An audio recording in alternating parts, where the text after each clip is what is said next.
He was a musical madman who helped shape the sounds of the Beatles and the Ramones. Phil Spector was a music producer who became a millionaire when he was very young. She was a stunning B-movie actress, desperate for her big break. She was like a magnet. Guys were all over her. A late-night drink ends in an apparent suicide.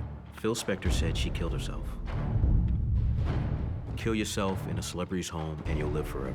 But not everyone is convinced. There's no way she wanted to commit suicide.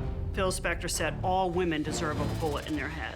And it's up to a determined detective to sort out the truth from the drama. At that point, you're almost doing a psychological investigation. You have to really find out who this person is.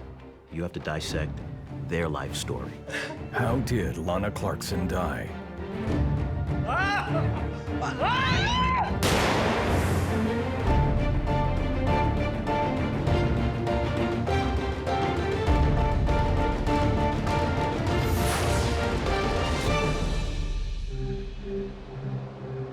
The sleepy city of Alhambra, east of Los Angeles.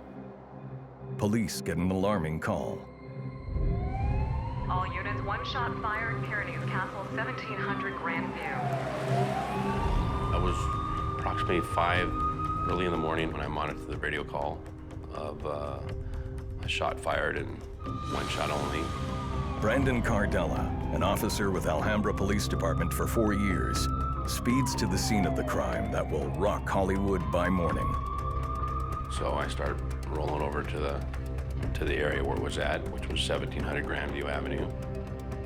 The address is the estate of millionaire record producer Phil Spector. This is a very, very large mansion. He lived in a place he called the Pyrenees Castle. It was up a hill that had 88 steps up the front. I was the first officer to arrive at the scene. I turned my lights off so that it wouldn't illuminate my approach. Cardella and the officers who join him on the call know they're walking into a volatile situation. Because we don't know what else we have in the house other than we know we have somebody shot and we know we have a shooter. This is the only information given to police by the 911 caller. Cardella and his partners could come under fire at any minute, but they have no choice. They have to get to the house. And we started our approach. I got the lucky job of carrying that 40-pound shield, and all my job is to be that barrier in case we take some kind of gunfire. Cardella expects to see weapons or bodies. Instead, a bizarre sight. I saw a male subject with long, stringy hair going back and forth by some windows. And he just appeared to be real frantic and pacing. And the doors opened, and Mr. Spector was right inside the door with his hands in his pockets. Huh? What are you doing? I need to calm down. Cardella is shocked by Spector's appearance. He appeared to be this very short in stature, male adult with long, straggly hair with some gray in it, and had a really high-pitched voice. You coming down? Put your hand. Mr. Spector was just saying a lot of gibberish, so I couldn't make too much of it out. And he made a statement, hey guys, this is just crazy. You guys gotta come in and see this. You gotta see this. Sir, take your hands out of your pocket. I immediately saw a female to the right, slouched in a chair, kind of like half in, half out. And she didn't appear to be moving. We don't think she's a threat, he's a threat still, so we deal with the threat before we deal with anything else. The officers have to rein in the incoherent Spector. We gave him orders to keep his hands out of his pocket, raise his hands. He was not listening at all. Up where I can see them. There you go. That's fine. We don't know if he's got a gun on him or not. So my partner used his M26 taser. It didn't have much effect, so I charged him with that shield. I just hit him in the front to hopefully knock him off balance. And my partners were able to subdue Mr. Spector. Keep it down, keep it down. Once Mr. Spector was subdued and detained, he was placed outside the residence. With Spector under control, Cardella goes in. I immediately went over to the female, the victim, Lana Clarkson, There was an eerie music playing, like classical type music playing throughout the whole house. And I noticed she had no really signs of trauma. And I noticed a little revolver underneath her left leg by her calf. And then I noticed there was an open drawer to a little table. As I looked in there, I saw a holster that was empty. I remember looking at the stairway and I see white pieces on the ground, and those ended up being teeth. I immediately touched her wrist. I didn't feel a pulse. I went right to her carotid. I didn't feel a pulse.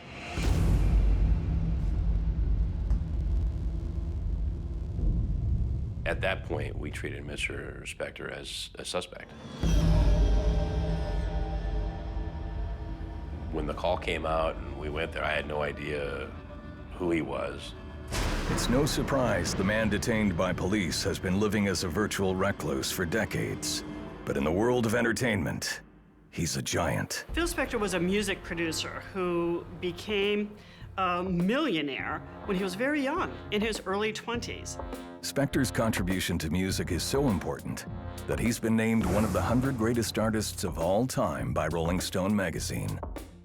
Considered a musical genius, Spector worked with everyone from Tina Turner to the Ramones and the Beatles. He hit it with his wall of sound. Spector's trademark producing technique used multiple instruments, doubling or even tripling many of the parts to create a fuller, richer sound. At the peak of his career in the 1960s, Spector is living the high life. He was well known. He would go out, he would treat people well in terms of generosity. He was known to give huge tips. Some women say he was very much a gentleman with them. But now, police have found a woman dead in 63-year-old Spector's castle. It's already a high-profile case, so the LA County Sheriff's Department dispatches Detective Richard Tomlin to the scene. Tomlin, a veteran of the Homicide Department, has a knack for solving murders.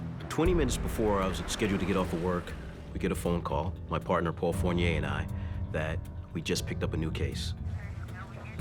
When we pull up, is a mob of people and the media, cameras all over the place. Media helicopters circling around. The story is out, and the press wants a sensational Hollywood scandal. Detective Tomlin knows he faces scrutiny from the media and the public as he works the case. When we walked inside the house, there was a foyer area leading to the back door. There was a chair, and Lana Clarkson was sitting sprawled out in the chair. Her legs were stretched out. She was suffering from an apparent gunshot wound to the face.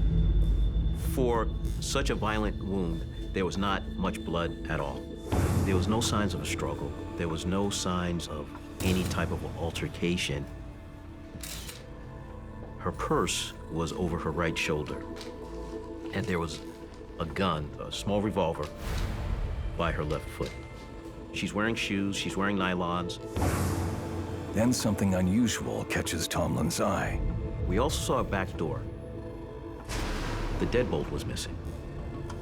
I can't tie it into what's going on in the rest of the foyer area. But again, you just keep it in the back of your mind. Okay, this could be something important, could not be something important. Also at the scene, I saw glasses out and alcohol. It appeared that they had quite a few drinks.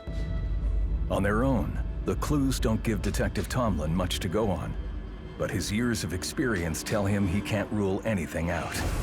He also needs to find out more about the dead woman, Lana Clarkson. In the 1970s, Pam Krause is working as an actress in Hollywood when she meets the stunning blonde. Lana was 5'11", at the age of 17, and natural blonde hair, beauty, natural beauty, very athletic. She was bubbly, and she would light up a room when she would walk into it, always. And people were, you know, she was like a magnet, and guys especially, you know, were all over her. She was a really lovely, sweet girl. Lana is in Hollywood to make it big, and it's not long before she finds fame. She was an icon in the sci-fi world in Barbarian Queen and Barbarian Queen 2, which is lots of sword fighting and horseback riding and spear throwing and archery, which she excelled. There's a lot of very, very famous actors and actresses that came up the way that she did, where you do B movies until they turn into A movies. Lana's first part that she got a break in was Fast Times at Ridgemont High. She was in so many things. She worked on things like Starsky and Hutch and Charlie's Angels and The Love Boat. Lana was a very talented person. When Detective Tomlin is done with the crime scene, Officer Cardella tells him Spector insists Lana's death is a suicide. Spector had told the officers that apparently she was depressed and had came to his house and decided to kill herself. Phil Spector says that Lana Clarkson found his gun, which was in a dresser in the foyer, and that she decided she was going to kill herself. Spector stated that he was outside the room, and when he came back in, she had this gun, and she was pointing it to her face and talking incoherently. No! And she pulled the trigger.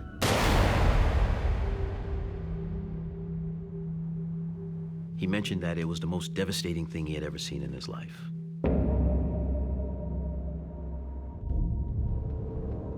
Phil Spector is now a suspect in the death of Lana Clarkson. Detective Tomlin must put the pieces of the puzzle together and decide if Spector is telling the truth or covering up for murder.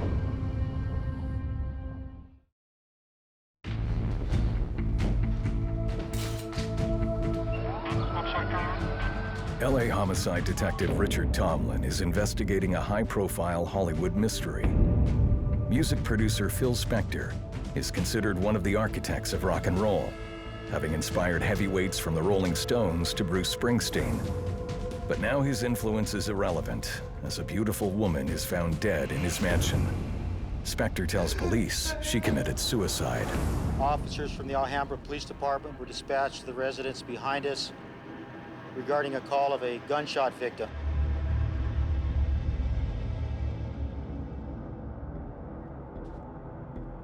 Spector was the only person with Lana Clarkson when she died, so Detective Tomlin takes him in for questioning. The Hollywood heavyweight demands star treatment and refuses to cooperate. He was belligerent. He was dropping the F-bomb constantly. He was flexing his muscles, saying, I know, certain people in the police department, and how dare you do this to me, and do you know who I am? Stuff of that nature. Tomlin refuses to let Spector's celebrity influence him, but he lets Spector go. Nothing in the evidence points to murder. I have handled several suicides in my career, and it was very, very possible that this was a suicide. And the man who shut himself away from the world for decades now talks to the press. He gave a few interviews, but he was very consistent with saying that Lana Clarkson killed herself. Phil Spector basically accused her of wanting to die in sort of a blaze of glory, that she never made it as a big star, so she's going to go out in a big way in the home of a famous person, so maybe she would die with some fame. Kill yourself in a celebrity's home and you'll live forever.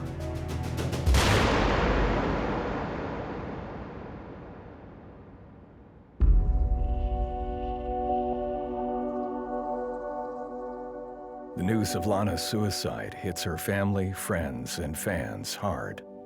She had a huge following. Lana was the Barbarian Queen, so people would come from all over the place to get her signature at these big conventions. I just kept hoping that it was just some horrible mistake. How could it be her? Of all people, she was so sweet. How could she be dead? Everybody was devastated. Detective Tomlin receives the results of Lana Clarkson's autopsy. Given the crime scene's evidence, the cause of death is no surprise. Coroner report confirmed that she died from a single gunshot wound inside of her mouth.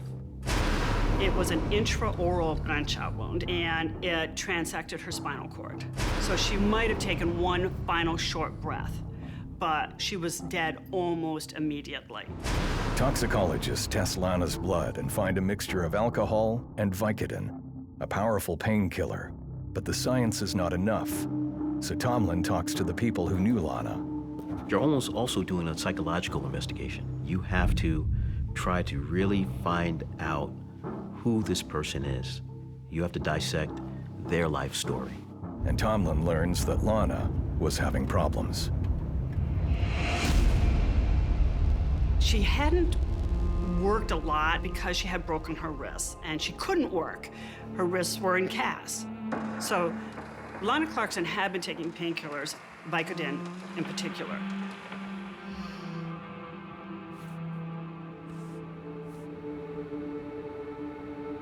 Anytime that you stall your career like that, it's like starting over.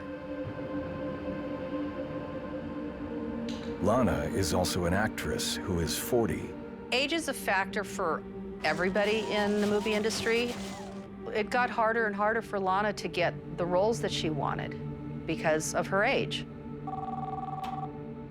Okay. Yeah, well, maybe next time, right? And Lana's friend and manager tells Tomlin it was all becoming too much for the actress. There was a young lady by the name of Pumpkin Pie who claimed she was Lana's best friend. She said that Lana was depressed, that the Hollywood scene had worn her out. She said, "This is it, I'm done, I don't want to do this anymore, I'm throwing in the towel," things to that effect. Which, when you hear them, sounds like this is a woman who's ready to kill herself. What Detective Tomlin is told by those who knew Lana backs up Spector's account of what happened at his mansion. And so, Spector said that the combination of drugs and alcohol made her do something that was erratic. When people are depressed, alcohol will depress you. And if she's already depressed, again, plausible that she possibly killed herself. But to Detective Tomlin, something is off. What bothered me is that most people that kill themselves do it in privacy, in private. Lana had a website, as many actors and actresses do. Tomlin goes through it looking for clues in Lana's words. What he finds surprises him. There was nothing negative. Things were looking up for her. She had all these different items on her website, something to the effect, "This is my year." She wasn't suicidal. She was excited. She was enthusiastic. Yes, absolutely. She thought that this was a new chapter in her life. Really? They like that? Good. You know what? Lana Clarkson, there's no way she wanted to commit suicide. And there's a chilling crime scene detail Detective Tomlin can't dismiss. Attractive blondes in the movie industry, if they want to die, they die with pills, okay? They don't ever harm their beautiful face. Never. It wouldn't happen. My focus started shifting away from the suicide. And yet Spector claims he watched Lana put a gun in her mouth and pull the trigger. But Detective Tomlin finds alarming new evidence that could lead him to the killer.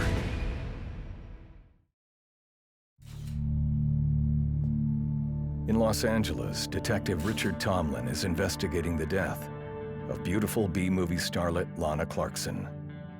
Her body's been found in the home of music producer Phil Spector, famous for his work with the Righteous Brothers and the Ramones. Spector tells police he watched Lana kill herself.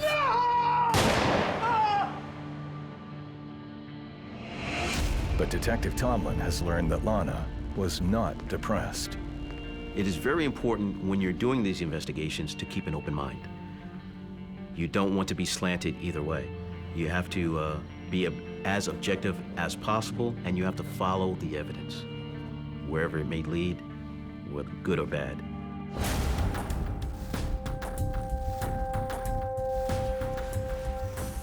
Tomlin's investigation now takes him to the House of Blues, the Hollywood hotspot owned by Ghostbusters actor Dan Aykroyd. Lana had just started working there. I immediately went over there, interviewed the manager, her co-workers. This job was a dream job from the House of Blues, and to take over for the maitre d', the host of the private Foundation Room Club, which is for celebrities and VIPs. She took the job at the House of Blues to meet producers, to further her career. And so she decided to try to schmooze. It was an opportunity. She was happy to be networking again. And when she met Phil Spector, I suspect she thought maybe this is a man, an A-lister in Hollywood, who could do something for her career. Phil Spector shows up close to closing time at House of Blues. Now, Lana Clarkson doesn't know who he is. When he walked up, he requested his seat. Miss Clarkson, Lana told him, "You're not allowed to go in there." Phil Spector always wore wigs, and he was wearing one that night. Lana mistakenly thought he was a woman.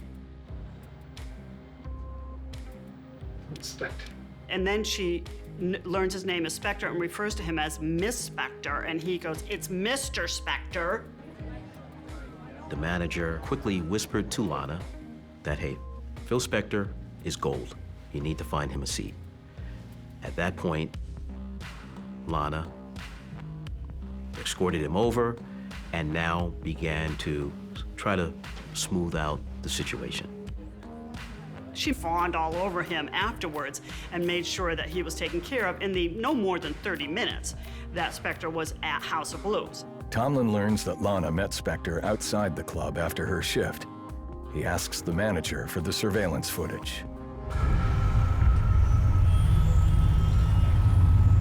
And while he waits for the footage, Tomlin does another walkthrough of Spector's home to make sure nothing's been overlooked.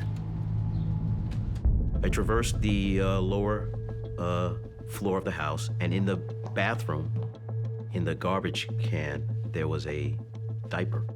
A diaper is a soft cloth gun owners use to clean their weapons. It's the break Tomlin's been looking for. We pulled out that diaper, and inside was blood, which was totally out of place. There was also blood in the toilet, and it appeared as if someone was trying to clean up that area. Going back to Miss Clarkson, she had a slight smudge of blood on her face, which was out of place, considering it was a gunshot wound in her mouth. It was as if she or someone had wiped her face. And there's a finding in the coroner's report Tomlin feels is key to understanding what happened the night Lana died. The evidence shows that there was some sexual contact. I mean, his DNA is on one of her breasts, and there was a mixture of their DNA on a glass, which indicates they probably had kissed. And maybe she didn't want to go any further. Tomlin wonders if Lana rejected Phil Spector's sexual advances, could he have killed her in a rage? It seems far-fetched, but Tomlin looks for evidence to tie Spector to the gun. A lot of times, you're able to get fingerprints or DNA off of a gun, which would tell you who the killer is. The gun had Lana Clarkson's DNA on it. Not surprising, because the gun was inside her mouth, because her front teeth were blown out of her mouth. So there was dental matter on the gun as well as DNA. To Detective Tomlin's surprise, there are no fingerprints on the gun. You would expect that whoever fired it, their fingerprints would be on it. And to Tomlin, there's more evidence that something is very wrong. There was evidence of blood smearing, and it was caught inside of some of the crevices. There was clear evidence that the gun had been wiped. Lana Clarkson was right-handed. The gun was found underneath her left foot. It was in a position that made it hard to imagine how it got there if she had indeed killed herself. Tomlin's mind also keeps going back to the mental image of Lana in that foyer, and one thing that stands out to him that screams homicide. If Lana Clarkson was going to kill herself, why would she have her purse draped over her right shoulder? Sitting 5 feet from the door with a purse on her shoulder indicates this woman was ready to leave. She's not killing herself with a purse on her shoulder at 5 o'clock in the morning. It just defies logic. Tomlin's gut tells him he's on the right track, and then he gets a call. The House of Blues security footage has arrived. When Tomlin watches the footage, he sees Lana climbing into Spector's limousine at around 2:30 a.m. Mr. Spector went out to his car and waited. Lana Clarkson came out, and then Mr. Spector invited Lana to his house. But Tomlin notices something suspicious. That evening that he was out and at the House of Blues, Phil Spector was wearing black pants, a black shirt, and an off-white jacket that came down almost to his knees. Tomlin thinks back. Spector is not wearing anything white when police were called to his castle. Officer Cardella, who is first on the scene, agrees with him. What I remember Mr. Spector wearing was all black. A black shirt, black pants. Tomlin heads back to Spector's castle to renew the search for evidence. Now he knows what he's looking for. I searched for that jacket.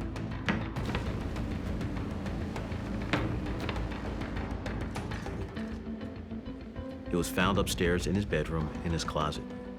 At first glance in the jacket, there are little, I'll call them speckles. That was unclear what that could be. The jacket was taken to be analyzed by the crime lab.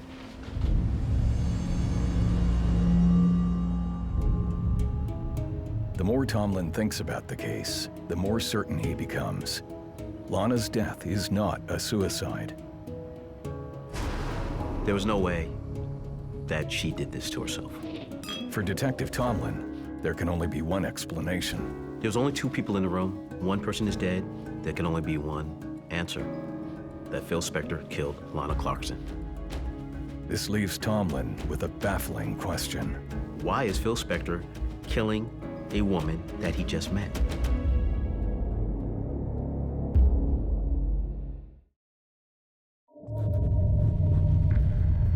LA detective Richard Tomlin now believes influential music producer Phil Spector, known for his work with the Beatles, killed actress Lana Clarkson.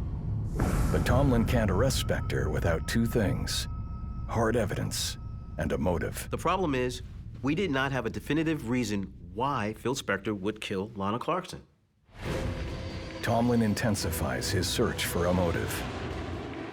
I logged a lot of miles in this case. I went to Philadelphia to speak to someone. There was a woman from Florida. I was receiving almost on a daily basis tips, phone calls. I went to Chicago on this case. You try not to leave no stone unturned. And Tomlin's determination pays off. He finds out there's more to Spector than his musical genius. In my conversations with people who actually worked with Phil Spector and women who sang with Phil Spector, they told me that he was controlling and he would keep money that they felt they were owed. So it was very difficult to work with him. He was successful, people wanted to work with him, but it was also a very difficult and complicated relationship, particularly for women. Tomlin also learns there's a history of mental illness in Spector's family. You know, his sister was mentally ill. His father committed suicide when he was a boy. And I suspect Phil Spector had some of that. You know, he took psychotropic drugs and he was in therapy for many years. And so he was a reclusive man. And although Spector is a giant in the music business, he's a small man in real life. He's about 5'4", 120, 130 pounds, kind of picked on in high school. He used to wear chunky heels, like 2-3-inch heels underneath sort of bell-bottomed pants with long jackets that would come to his knees. The hair was always an issue with him. You know, his hair, he had all these wigs and stuff. He would compensate for his diminutive stature by kind of having this bravado about him, being a tough guy. Tomlin also discovers Spector has another way of making up for his insecurities. Spector is obsessed with guns. He was known to carry guns. He owned a lot of guns. And so perhaps the guns made up for the small stature. There was weird behavior or gunplay when it came to Phil Spector. And he does more than show them off. I learned that Phil Spector had well over a decade of incidences of pulling guns. He pulled out a gun on the head of the valet parking at the Beverly Hills Hotel in front of everybody waiting for their cars in broad daylight, lunchtime. And he put the gun to the head of the valet parker and said, if you ever make me wait this long for my rolls, I'm gonna blow your effing brains out. That's on the record.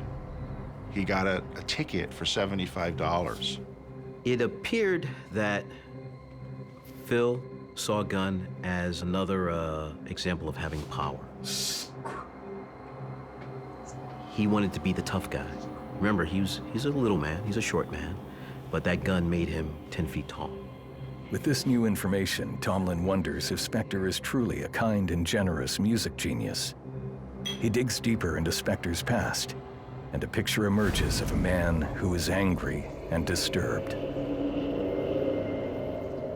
We learned through talking with people and in her own book that Phil Spector had held Ronnie Spector, his ex-wife, hostage at various times. She was his wife, and she used to get locked in the house. He had these automatic controls in the house, and she was not allowed out. Spector's history with his ex-wife doesn't necessarily make him a murderer, but more women share similar stories with Tomlin about visiting Spector's mansion. They found that he is a man who would pull out a gun often to control women.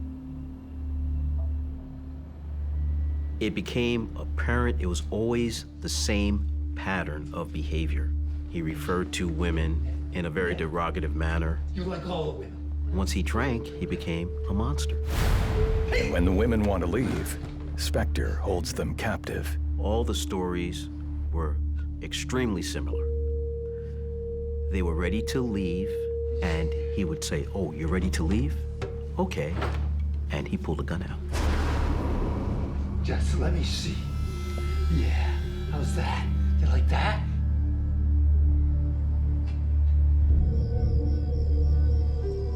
It was about power. He needed total control. He had to control the situation. Phil Spector said all women deserve a bullet in their head.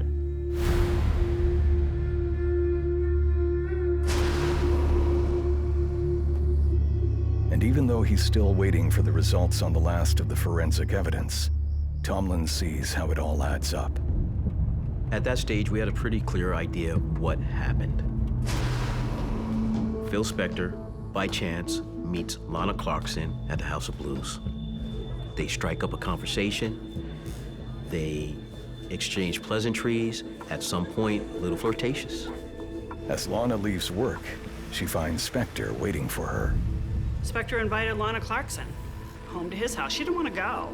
She kept saying, no, I really need to go home after my shift. I'm really tired. And he said, come on, Lana, just come over to my house for half an hour, and then I'll have my guy, my driver, bring you home. Lana makes the decision that she's going to go over his house, the Pyrenees Castle. That was the last worst thing that she could have ever done, you know, and the last mistake that she made. Now Lana finds herself alone with Phil Spector in his castle. Once there, appears that they have a few drinks, they are having a good time, but at some point, something terribly went wrong. She may have said, I said I was only coming for a drink. It's been an hour and a half, 2 hours. I really want to leave. No, you're not. She may have said, I'm not having sex with you. I would just want to go home. And he didn't like the fact that she didn't want to have sex with him. What do you mean? I'm so tired. What do you mean? And then the familiar pattern repeats itself. Now she's tired. She's ready to go home. It's 5 in the morning. She just worked a long shift. And Phil Spector is not having it. Like he normally routinely did, he has her sit in a specific chair, and he says, "I'll be back."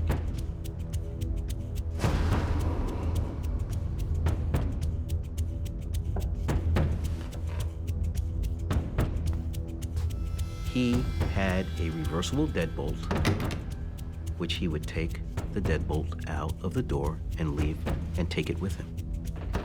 Lana was locked in. Probably what happened is that she's waiting for him. He may have gone upstairs.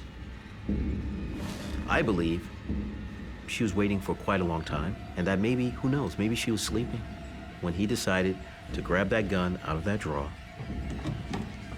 pull it out,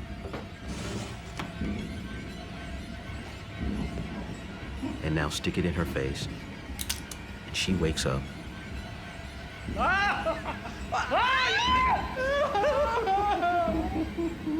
Look at you. And we'll never know why he pulls that trigger.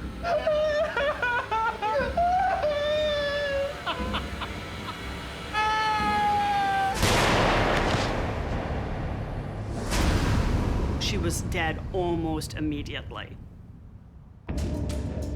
Everything points to Spector, and Tomlin needs just one more piece of damning evidence to make the arrest.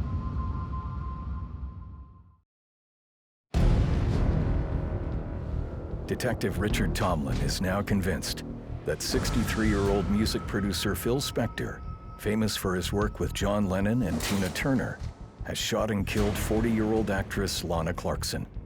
But to disprove Spector's claim of suicide, Tomlin needs a strong piece of evidence. You have to be right. You have to be 100% sure. The blood evidence tells Tomlin he's on the right track. When the lab results came in, the blood that was found in the bathroom was Lana Clarkson's blood. Lana Clarkson has an incapacitating wound in her mouth. She's not getting up and walking to the bathroom. And when the results are in on the white jacket Spector wore on the night of the murder, Tomlin knows he has his man. A serologist at the crime lab was able to find blood spatter on that jacket. That blood was from Lana Clarkson. So not only was Lana Clarkson's blood found on the left side of the white jacket, but her blood was in his left hand pocket, which means it was on his hands, and he put his hands in his pocket. Phil Spector said as he was entering, Lana Clarkson was sitting in a chair across the room when she killed herself. How then did he get blood spatter on his jacket if he was so far away? Phil Spector had to be standing basically in front of her. Phil Spector shot her.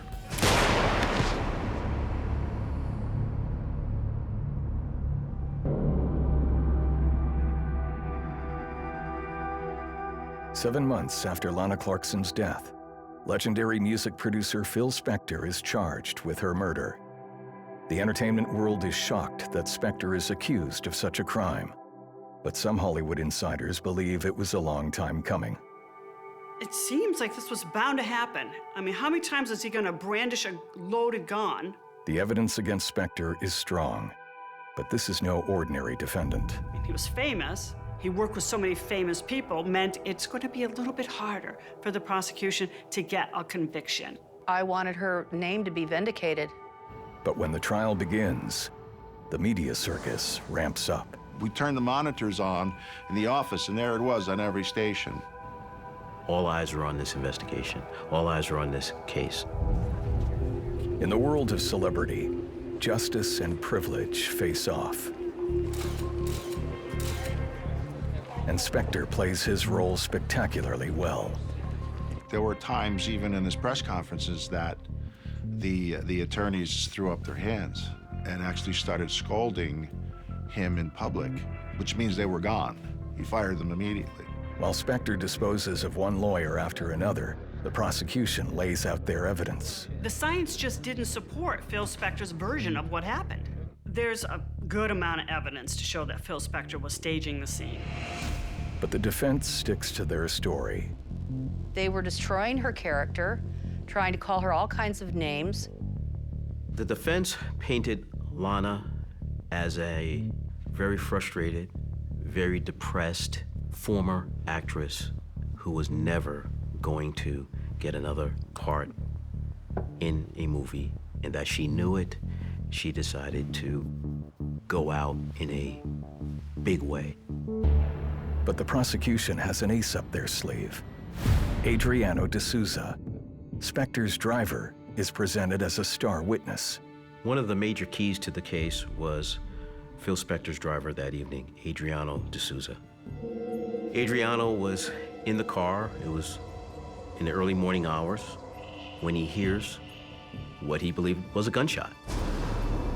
He heard a big pow, and a few minutes later, Spector opened the door and was standing with a gun in his hand, and he said, "I think I killed somebody." Adriano immediately dialed 911. The chilling 911 call is played in court. I heard a noise when my boss opened the door. He said, "I think I killed her." It seems like an open and shut case, but this is Hollywood, and the best stories have surprise endings. Whenever you go to trial and you believe you have a very strong case, there's always the wild card, the jury. Mr. Spector, any comment about what happened in court today, sir? Not really. The jury is deadlocked.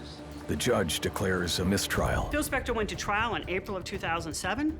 In September, the jury deadlocked. 2 jurors wanted a little more evidence that she didn't kill herself.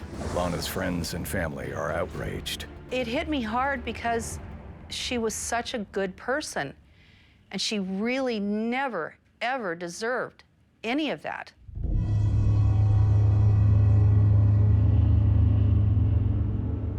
The second trial begins a year after the first one. It was like a nightmare that was starting all over again.